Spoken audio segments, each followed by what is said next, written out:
you very much and welcome to today's episode of Point of View by Nel TV. I'm Emiola Oluwashikemi and this is my co-presenter. Ondukwe Oluchi. Glad to know we are in for a very exciting weekend as the Big Brother finale kicks off on Sunday 7 p.m. CAT. Now let's tell you what's happening today in our country. We begin with the Punch newspaper with this banner headline. Buhari moves Empower, school feeding and others to new ministry. We share common goal with Nigeria, says Trump. All is not well, article says. We will address challenges, Senate says. Damage caused by Fatou Oyinbo still hurts me, Busola Dakolo. Infection hits Queen's College again. 1,000 students leave school. Desiani Cash, ex-bank chief appeals 9 billion for future order. Knocks at Burai Tai, 6 prayer to defeat Boko Haram. FGM plans 4.6 trillion borrowings, debt to hit 30 trillion. These and more on our Punch newspaper today. And now today's Vanguard newspaper has the headline banner uproar as federal government returns toll gates to federal roads. It's insensitive, anti-people, PDP says. There is no reason to back toll gates. Government being unfair, SMBA vice chair says. You can't raise VAT, bring back toll gates at the same time. The advocacy center says. And down below we have why Buhari moved NSIP from Osinbajo's office. APC says. Failure to amend PSC Act. Senate moves to recover 7 trillion lost to foreign firms by federal government. And that's it for the Vanguard news. The Nigerian Express has the banner headline. 2023, I have a secret to Igbo presidency. Amechi, the boy is good, First Republic Minister, says. Flu outbreaks, 200 Queen's College students leave for home. My 6-hour ordeal with DSS, Onumwa, says. How hoodlums killed Lagos Prince. Why won't he kiss me in public? Talking about sex. For Nigerian Airlines, the sky is no longer blue. These and more on the Nigerian Express newspaper. On to the Nigerian Express. 2023, I have a secret to Igbo presidency. Amechi, the boy is good. Best Republic Minister. My 6-hour ordeal with DSS. I'm considering suing to retrieve seized all Biafran t-shirts, Onumwa says. How hoodlums killed Lagos Prince. Flu outbreak, 200 Queen's College students leave for home. For Nigerian Airlines, the sky is no longer blue. Talking sex, why won't he kiss me in public?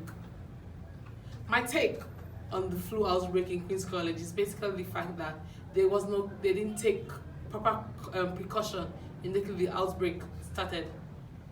Yemi Adeoye is here with us today, our analyst, who is going to talk further about the flu outbreak in Queen's College. My take on the flu is the fact that proper precautions were not taken at the Queen's College, because if they took proper precautions, they would have quarantined the first student who had the flu in order for it not to affect other students. Here in the studio today, we have Yemi Adeoye with us. She's going to tell us about her view on the flu outbreak in Queen's College. Yemi, please, what do you feel about the flu outbreak in Queen's College?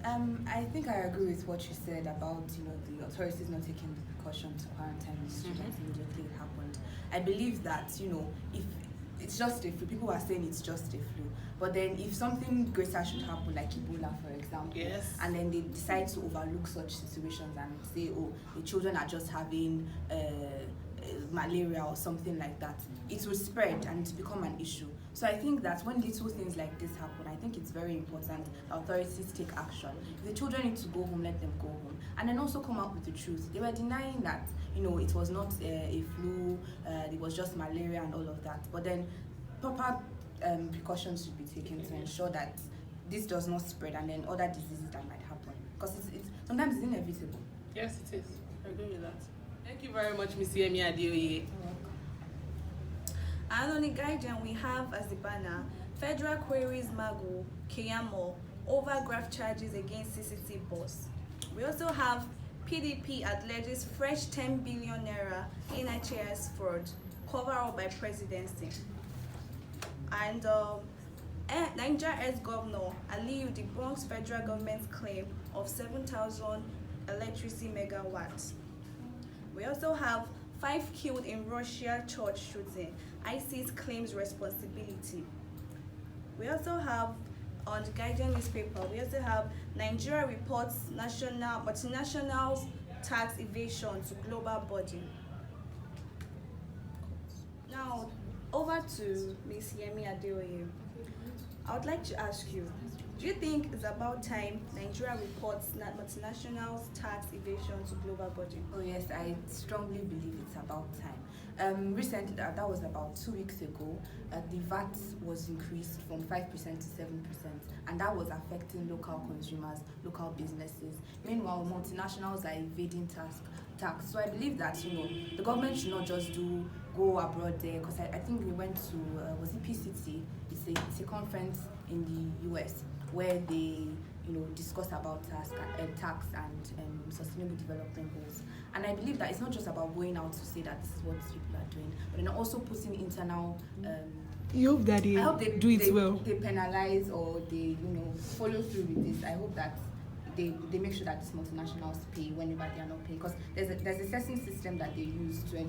Anyway, one of the major problems why this is happening really is that we have a very slow legislative process. So once we find out that okay, this multinational is not paying tax, and then we try to take it to the judiciary, it goes through a slow process. The year would end, these people will do the same thing over and over again. So I feel that we should hasten things up and then also follow through with this, and hopefully we'll be able to get our money. Thank you Yes, very our money. much for your little contribution. And finally, to close today's episode, we'll be looking at the UNILAG son. Woman, age 77, bags first degree in UNILAG. Rape. DSA dismisses allegation. Osibajo, FG to revise curricula. 3 smash 4.96 CGPA. We want our students to compete internationally and be relevant locally. Orphan bags first class degree in mass communication. And we have come to the end of today's episode on Point of View by Neo TV. My name is Oluchi Ndukwe, and my co-presenter is Emiola Oluwashikemi. Good morning and have a great day. Thank you.